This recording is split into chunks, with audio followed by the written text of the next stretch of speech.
Hello everyone welcome to LRG classes. आज आम plus three fifth semester political science रो DSC 1 रो unit 1 रो गोटे इंपोर्टेंट लॉन्ग क्वेश्चन को डिस्कशन करिया। लॉन्ग क्वेश्चन टी होची पुरातन ओडिसा रो विभिन्न अंचल गुड़िक यथा कलिंग उत्कल कौशल रो ऐतिहासिक भूगोल विशद भाव आलोचना कर। ये निश्चित रूप एग्जाम पे बहुत इंपोर्टेंट रहियो कारण आमर जदि देखिया सिलेबस देखिया तो ये सिलेबस को जब फास्ट यूनिट दी तीन टा पार्ट करिया तो ये गोटे इंपोर्टेंट क्वेश्चन रहा। तेणु क्वेश्चन आउ थे मुझे पढ़ी दूसरी पुरातन ओडिशार विभिन्न अंचल गुड़िक यथा कलिंग उत्कल कुशलर ऐतिहासिक भूगोल विशद भाव आलोचना कर। ओके क्वेश्चन टी बुझीपाल। प्रथम आम आलोचना करिया ऐतिहासिक भूगोल कहले कौन अच्छे ठीक अच्छे सर्ट रे डिस्क्राइब करिया। ऐतिहासिक भूगोलर अर्थ है प्राचीन कालर कौन सी देशर भौगोलिक अवस्थिति विस्तृति परिवर्तित सीमारेखा विषय रे ऐतिहासिक तथ्य जानिबा। ऐतिहासिक भूगोलर आलोचना सही देशर तदानीन्तन सामाजिक राजनैतिक अर्थनैतिक धर्म संपर्क में अवगत कराए। तो आम गोटे निर्दिष्ट एरिया तार भूगोल विषय जानिबा। ओके से प्राचीन काल रे तार को भाया भौगोलिक अवस्थिति थिला सीमा रेखा आम जाने आगुरी कौन होता गोटे निर्दिष्ट सीमा रेखा थी कि गोटे राज्य आ गए जय करदेव ये यही पार्टा नहीं जीव से पार्टा नहीं जीव। ओके तापर आ गए किसी पार्ट मिसेदब जय कर सारापर तो ये चलता है ना परिवर्तित सीमा रेखा से विषय में जाना पाइबा। तो से एरिया कौन अच्छे सामाजिक राजनैतिक अर्थनैतिक धर्म संपर्क में अवगत कर कारण इतिहास भूगोल पाठ अंगाअंगी भाव जड़ित उभे अनुपूरक परिपूरक अटंती। कारण आम इतिहास कहले प्राचीन कालर गोटे जिनस कहुच्छे किंतु से एरिया कौन हो भूगोलटा कौन हो एरिया से एरिया रे विभिन्न अंचल विभिन्न शासन चलुची। ओके चेंज होता सब तेणु इतिहास भूगोल अंगाअंगी भाव जड़ित। कौन सी देशर भौगोलिक प्राधान्य से देशर ऐतिहासिक सत्यता सभ्यता उन्मोचन कर प्राधान्य भूमिका ग्रहण करते। ऐतिहासिक के एम पानिकर कहते कौन ना डेस has been at all times one of the greatest and most regrettable gaps in Indian history। Okay तो जहाँ भी हो ऐतिहासिक भूगोल पठन आवश्यकता अत्यंत दरकार कारण राजनीतिक भूगोल किपर इतिहास प्रभाव रे परिवर्तित हो नूतन रूप ग्रहण कर सूचना मिलता है। ये थिला शॉर्ट रे आमे कहि परिया कि ऐतिहासिक भूगोल विषय जस्ट के कहिसे एटा लिखले चलियो न लिखले भी चलियो हैला एथि पार्ट हेल जानिया पे मन रखो। इठु मेन आंसर स्टार्ट करिया भौगोलिक अवस्थिति अनुसार आम ए पढ़ले भूगोल विषय जस्ट पढ़ले ऐतिहासिक जिते आम कहे ऐतिहासिक भूगोल तो से निश्चित रूपे से एरिया भूप्रकृति विषय जाना दरकार भूगोल विषय जाना दरकार। आम ओडिशार चारोटी प्राकृतिक विभाग विभक्त कर गोटे है उपकूलवर्ती समतल अंचल पार्वत्य अंचल उच्च मालभूमि नदी उपत्यका। यही विषय आम जिते 2 मार्क 3 मार्क आलोचना करुले से समय पढ़ी थे ओके समस्त प्राय मन थी। भौगोलिक स्थिति अनुसार ओडिशा पूर्व उपकूलवर्ती समतल अंचल और बंगोपसागर पश्चिम पूर्वघाट पर्वतमाला उत्तर में सुवर्णरेखा नदी दक्षिण में महेंद्रगिरी उत्तर पूर्व में मयूरभंज जिलार शिमिलपाल पर्वत श्रेणी दक्षिण पश्चिम में मालकानगिरी जिला पर्यंत परिव्याप्त।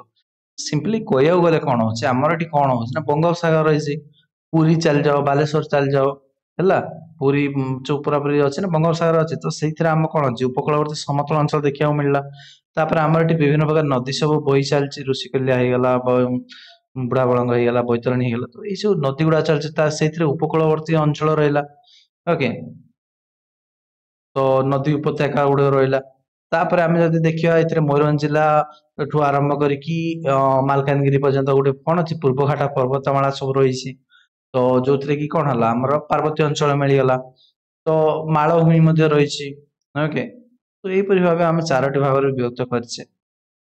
यही परिप्रेक्षी में पुरातन ओडिशार ऐतिहासिक भूगोल आलोचना तार विभिन्न जुगरे नाम जनित परिचय। ओके विभिन्न नाम परिचित होता आम ओडिशा कथा कहवा प्राचीन ओडिशा कलिंग नाम केतବେଳେ परिचित थिला तो केतବେଳେ ओड्र केतବେଳେ पुणी तोशाली उत्कल कौशल ये भाव विभिन्न नाम परिचित होता विभिन्न राजवंश आसिले से राजत्व काल तार ना चेंज कर दौले।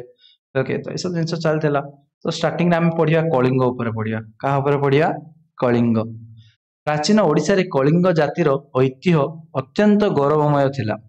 एमानक विषय आम्भे माने जैन बौद्ध और ब्राह्मण साहित्य धारणा पाऊ प्राचीन ओडिशार इतिहास कलिंग जनपदर इतिहास यार सीमा गंगा ठारू गोदावरी पर्यंत व्यापी थिला माने बहुत बड़ थिला गंगा ठारू गोदावरी पर्यंत आज सेतिकी नाय आज बहुत छोट अछि हला लोमसमसा ऋषि महाभारतर निर्माण पूर्व युधिष्ठिर को कहउचंती this is the territory of Kalinga where flows the river Baitarani okay तो बैतरणी नदी विषय से वर्णना करया पे किए कहइछन हमर ओके लोमसमसा नामक ऋषि कोडी कहइछन का कहइछन युधिष्ठिर को महाभारत कहइछन ओके तो या अर्थ हला कोन एहा हला कलिंग मानकर देश एठारे बैतरणी नदी प्रवाहित होउछि माने कलिंग नाड हला बहुत प्राचीन पळेला जतले महाभारत आसीगला एही वर्णना को भित्ति करी एससी रायचौधरी मत दियंती जे बैतरणी नदी कलिंग रे प्रवाहित हेउथला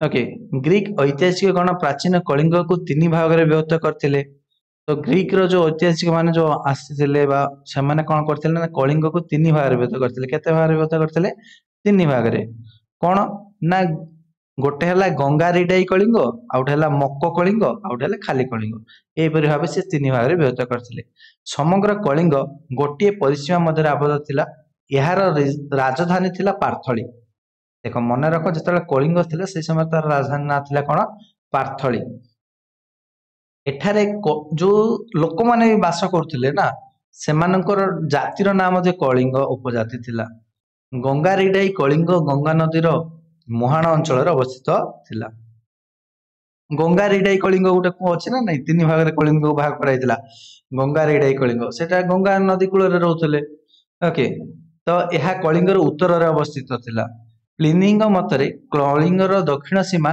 गोदावरी पर्यंत विस्तृत थिला आ एहार पूर्व रे महददी अवस्थित थिला मत्स्य पुराण अनुसार कलिंग रो पश्चिम रे अमरकंटक पर्वत और नर्मदा नदी एहार सीमा रेखा थिला ठीक अछि पश्चिम रे अमरकंटक पर्वत रहउतला ख्रीष्टपूर्व 4th शताब्दी रे कलिंग नंद राजार शासनाधीन हला 4th शताब्दी आसिला बेलको किए शासन कला नंद राजा महापद्मानंद परवर्ती समय रे संभवतः ओके अनुमानित समिति किसी पूरा पूरी माने सटीक सबूत नहीं हला सटीक प्रमाण तो नहीं तथापि अनुमान रे हमें कहि परिबा ख्रीष्टपूर्व 3य शताब्दी बेलको नंद ओ मौर्य देखो नंद राजा कलिंग नंद राजा मान शासनाधीन थिला केबे 4th शताब्दी रे किंतु ता परे ख्रीष्टपूर्व 3य शताब्दी बेलको नंद आ मौर्य मानक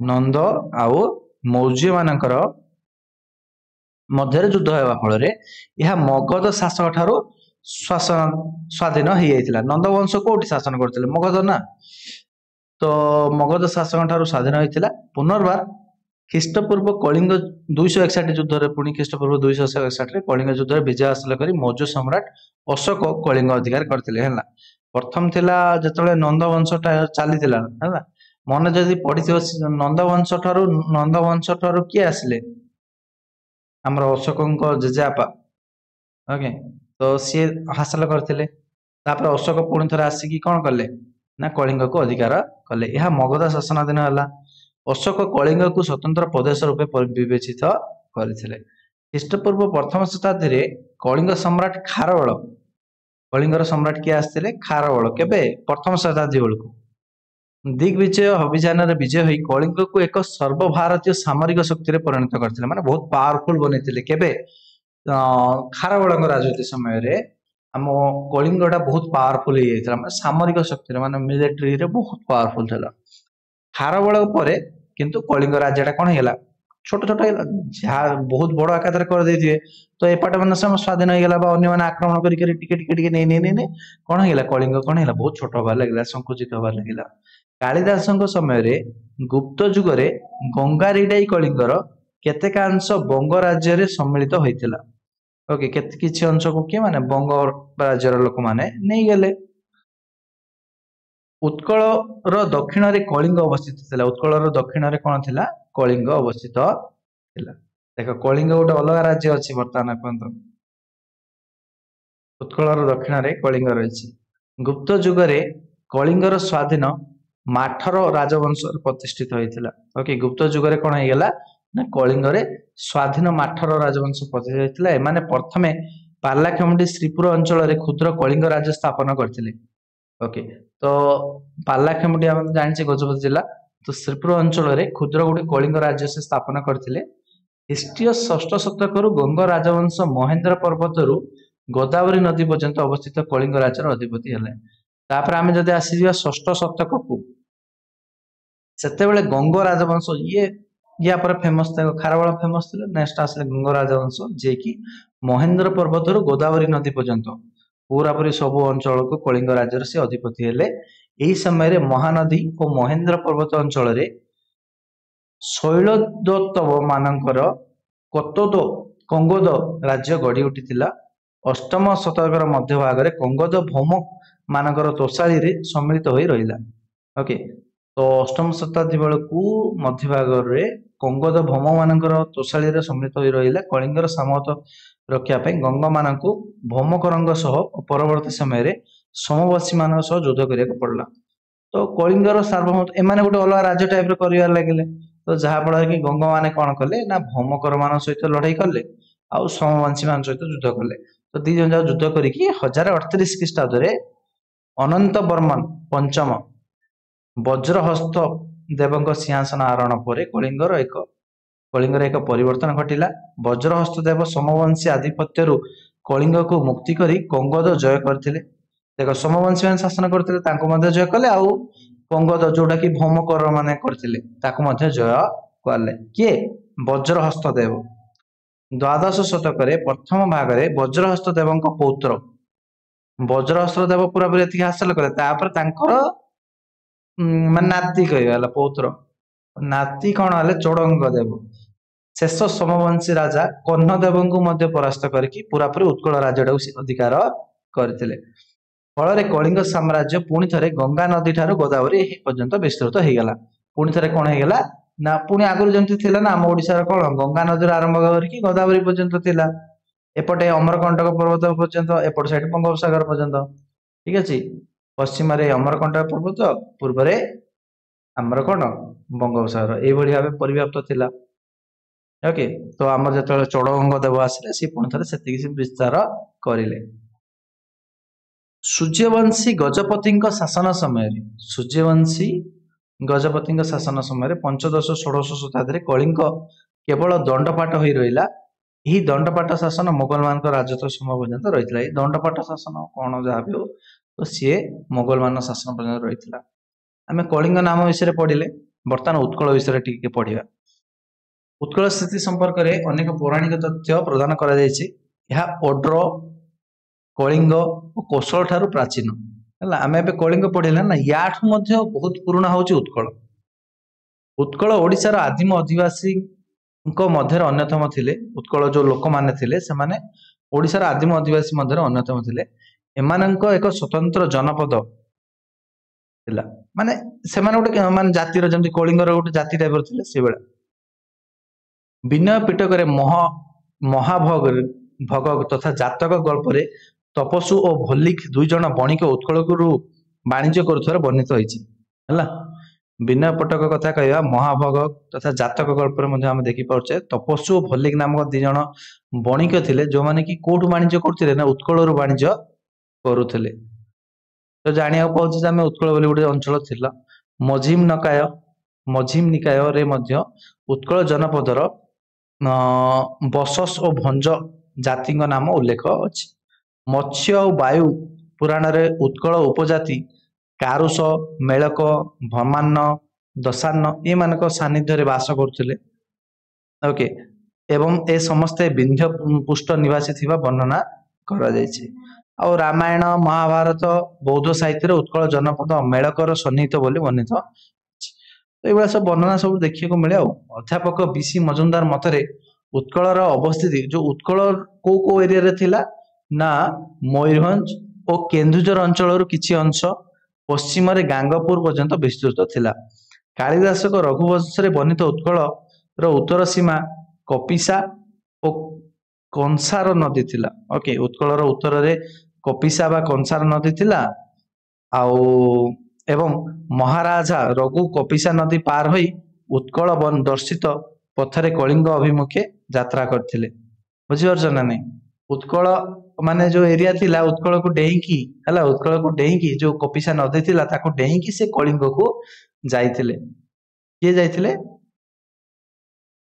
अच्छा नदी महाराजा रघु बोला किए जाइथिले महाराजा राजु रघु रघुवंशम ना रघुवंशम नाम जो काव्य रघु विषय वर्णना करा जायछि तो महाराजा रघु कपिसा नदी पार होई उत्कल दर्शित पथरे कलिंग अभिमुखे यात्रा करथिले पाली साहित्य रे उत्कल ओ ओकला जनपद एक तथा अभिन्न रूपे वर्णना करा जायछि सप्तम शताब्दीर आरंभ में शशांक देव दंडभुक्तिर शासक सोमपदत्त को उत्कलर शासनभार अर्पण करथिले शशांक देव नाम जे व्यक्ति राजा थिले जे कि दंडभुक्तिर शासक ओके दंडभुक्तिर शासक सोमदत्त को तांकर शासनभार देई देइथिले अर्थात उत्कलर शासनभार को देइथिले तो शशांक देव मृत्यु पर यह हर्षवर्धन साम्राज्य अंतर्भुक्त है एवं यही अंचल ओड्र विषय नाम ओड्र विषय नाम अभिहित है तो उत्कल ना चेंज है कौन है ओड्र विषय नामक ना नामित हो गला अष्टम शताब्दी मध्य भाग दशम शताब्दी पर्यंत तोषाली भौमकर राजवंश शासनाधीन थिला ओके यही राज्य उत्तर तापर आसला तोषाली विषय कह तो तोषाली कहार शासनाधीन थिला भौमकर राजवंश शासन थिला उत्तर तोषाली और दक्षिण तोषाली नाम दुईटी प्रशासनिक विभाग विभक्त होता तोषाली दुई भाग विभक्त कराइला गोटे उत्तर तोषाली आउ गोटे दक्षिण तोषाली उभय तोषाली राजधानी गुहदेव पाटक बा गुहेश्वर पाटक थिला दुईटा जगह राजधानी कौन थिला गुहदेव पाटक बा जहाँ को कहउछि गुहेश्वर पाटक से जगह थिला शैलभवंक कंगद राज्य भौमकर मानक अधीन दक्षिण तोषाली रे एक विषय रूपे परिगणित थिला भौमकर मानक परे सोमवंशी राजा माने तोषाली अधिकार करनेले और सेमानक शासन परठार तोषालीर नाम लुप्त हो गला तो सेमाने जतले शासन करदेले कौन हो ऑटोमेटिक तांको राज्यर अंश विशेष हो गला ना सोमवंश मानकर तो तापरे ई जो तोषाल नामटा जो तोषाली जो नाटा थिला सेटा लोप पाई गला आ सेमाने उत्तर तोषाली को सेमाने कौन ना देदेले उत्कल नाम नामित कले आ दक्षिण तोषाली को कंगद नाम अभिहित कले हैला तन दीरा ना देदेले गोटे हैला उत्तर तोषाली को उत्कल दक्षिण तोषाली को कंगद कले कलिंगर गंगराजा चोड़गंग देव शेष सोमवंशी राजा कर्णदेव को बहिष्कार करिकी समग्र ओडिशा रे गंगर आधिपत्य कले चोड़गंग देव राजत्व समय रे ओडिशा उत्कल साम्राज्य नाम अभिहित हैला तो शेष कौन है ओडिशा उत्कल साम्राज्य अभिहित है चोड़ंग देव समय पूरा पूरी एरिया क्या ना परिचित है उत्कल नाम परिचित 1435 ख्रीष्टाब्द कपिलेन्द्र देव गंगवंशर अवसान घटे कपिलेन्द्र देव कौन कले गंगवंश को अवसान घटे तापर गजपति सूर्यवंशर प्रतिष्ठा कले है जोटा कि आम पुरी जदि जा गजपति अच्छा ना सीटा किए शासन कले गजपति मान अर्थात आम कपिलेन्द्र देव से निज साम्राज्य को उत्कल परिवर्ते ओडिशा राष्ट्र नाम नामित कले तो ओडिशा ना किए कले तो जानी पारथो कपिलेन्द्र देव है 1435 ख्रीष्टाब्द ओके तापर आसला कोशल कोशल उपर रहिला आम तोषाली विषय में पढ़िले कलिंग पढ़िले उत्कल पढ़िले बर्तमान कोशल नाम जो थिला देखिबा कोशल विषय कौन प्राचीन भारतीय साहित्य जना जाए जे उत्तर भारत रे कोशल एक प्रसिद्ध राज्य थिला तार राजधानी थिला अयोध्या कोशलर राजधानी ना हला अयोध्या रामचंद्र यही राज्यर राजा थिले रामचंद्र यही राज्यर राजा थिले यार परिसीमा मध्य प्रदेशर पूर्वांचल और ओडिशार पश्चिमांचल को नहीं गठित मध्य प्रदेशर पूर्वांचल और ओडिशार पश्चिमांचल पौराणिक तथ्य अनुसार अख्याकु वंशर सुप्रसिद्ध राजा रामचंद्र तांकर दुई पुओ लवकुश ओके तो भगवान श्रीराम और पुओ लवकुश मध्य कोशल साम्राज्य को भाग कर देथिले जो कोशल को दी भाग रे भाग कर देथिले कुश नहीं गला दक्षिण कोशल ओके कुश दक्षिण कोशल राज्य स्थापन करिकी कुशस्थलीपुर ठारे नूतन राजधानी प्रतिष्ठा करथिले यह आधुनिक बिलासपुर जिल्लार मल्हार निकट अवस्थित ओके उत्तर कोशलर सर्वस्ती थिला राजनैतिक केंद्र उत्तर कोशलर मान राजधानी कौन थिला सर्वस्ती कोशल संक्रांत महाभारतर वन पर्व वर्णना जदिच एथिरे उत्तर कोशल विषय कौन तथ्य मिले नहीं दक्षिण कोशल शक्तिशाली हो तत्कालीन इतिहास एक महान स्थान से अधिकार କରିଥିଲା। किए दक्षिण कोशल को क्या मिलता कुश को मिलता सान कुश को मिलता है। हरिसेन आलाहाबाद स्तंभ लेखरे कोशल दक्षिण पथ को नहीं गठित महाराज समुद्रगुप्त साम्राज्य अंतर्भुक्त थिला। ओके हरिसेन आलाहाबाद जो स्तंभ लेख अच्छे से आम जाना पाचे जे महाराज समुद्रगुप्त सी साम्राज्य अंश विशेष थिला।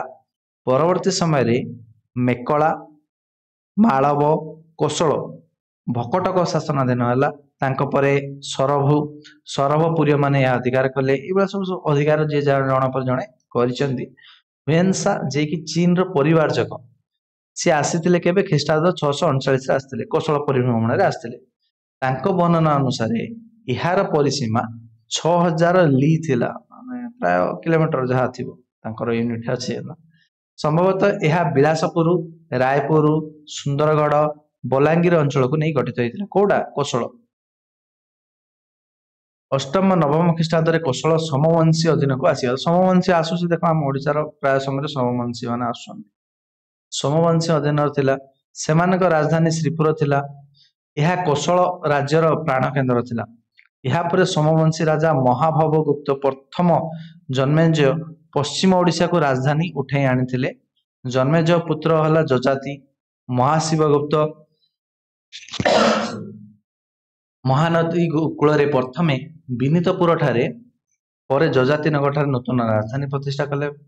प्रथमे जजाति पौत्र धर्मरथ कलिंग और तोशाली जय कर समग्र ओडिशा को समवंशी शासन अंतर्भुक्त करने किए प्रथम जजाति पौत्र धर्मरथ। एकादश शताब्दीर प्रथमार्धे द्वितीय जजाति मरंजुमुरा ताम्र शासन निजक कलिंग कंगोद उत्कल ये तीन जगार अधिपति रूपे से वर्णना कर द्वितीय जजाति। कौशल समवंशिका मान शासन पतन घटिला। पावरफुल किए राजा आसले आस्ते आस्ते डाउन होवार लगे।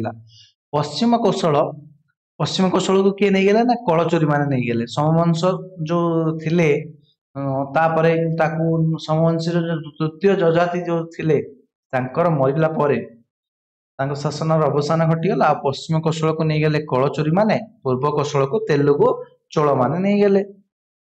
तुमान कलचोरी मान सुवर्णपुर तेलुगु चोड़ मानकर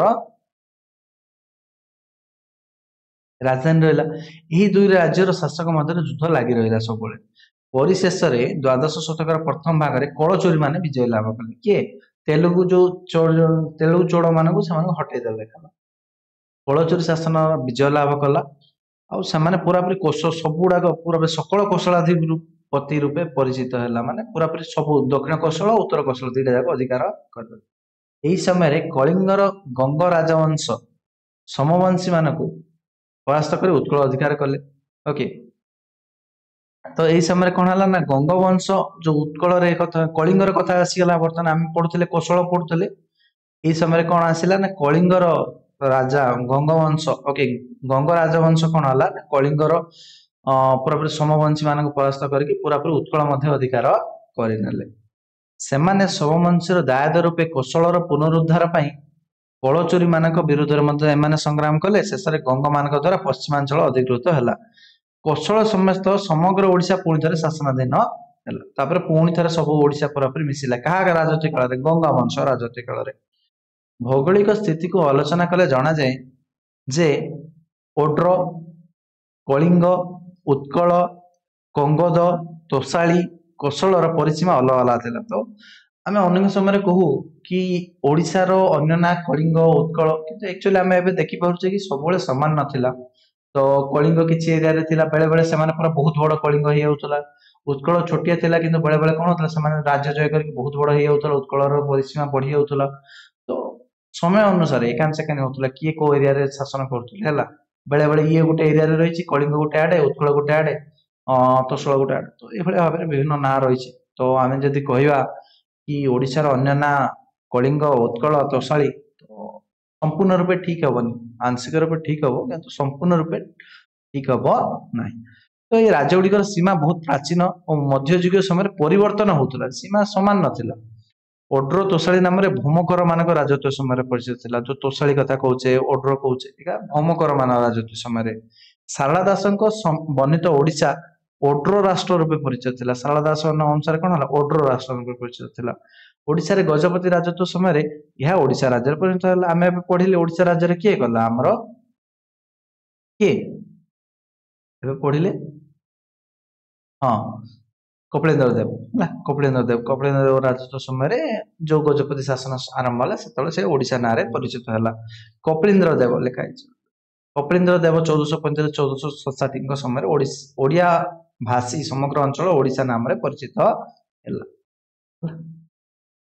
ତାପରେ ସେକେଣ୍ଡ କ୍ୱେଶ୍ଚନ ଆମେ ପଢିବା କଳିଙ୍ଗ ଯୁଦ୍ଧ ଏହାର ଫଳାଫଳ ଉପରେ। ତ ଆଜିର କ୍ୱେଶ୍ଚନଟି ଭଲ ଭାବରେ ପଢି ପାରିଛ ନିଶ୍ଚିତ ରୂପେ, ଏହାକୁ ଭଲ ଭାବରେ ବୁଝ ଆଉ ଖାତାରେ ଲେଖ ମଧ୍ୟ, ନୋଟ କର, ନୋଟ କଲେ ଯାଇକି ମନେ ରହିବ ଜିନିଷ ଗୁଡିକ। ଓକେ, ତ ପ୍ରାକ୍ଟିସ କର, ଏକ୍ସାମରେ ବହୁତ ଇମ୍ପୋର୍ଟାଣ୍ଟ କ୍ୱେଶ୍ଚନଟି ପଢିଲେ ନିହାତି ଲେଖିପାରିବ ଯେମିତି। ଓକେ, ତ ୟା ପରବର୍ତ୍ତୀ ମଧ୍ୟ ଆଉ ଗୋଟେ ନୂଆ ଇମ୍ପୋର୍ଟାଣ୍ଟ କ୍ୱେଶ୍ଚନଟି ରହିଛି, ଆକୁ ମଧ୍ୟ ପଢିବା। ଓକେ, ତା ପୂର୍ବରୁ ସମସ୍ତେ ଭିଡ଼ିଓଟି ଲାଇକ୍ କରିବା ସହିତ ଚ୍ୟାନେଲକୁ ଯଦି ଏପର୍ଯ୍ୟନ୍ତ ସବସ୍କ୍ରାଇବ କରିନି ସବସ୍କ୍ରାଇବ କରିଦିଏ, କାରଣ ଆମେ ଏଇ ଯୋଉ ଜିନିଷ ରହୁଛି ପ୍ଲସ୍ ଥ୍ରୀ ରିଲେଟେଡ୍ ବହୁତ ଗୁଡା ଭିଡ଼ିଓ କରିବା। ଏଇ ବିଷୟର DSE 1 ର ମଧ୍ୟ ଆମେ ବହୁତ ଗୁଡା ଭିଡ଼ିଓ କରିବା, ତେଣୁ ଚ୍ୟାନେଲକୁ ସବସ୍କ୍ରାଇବ କରିଦିଅ। Thank you.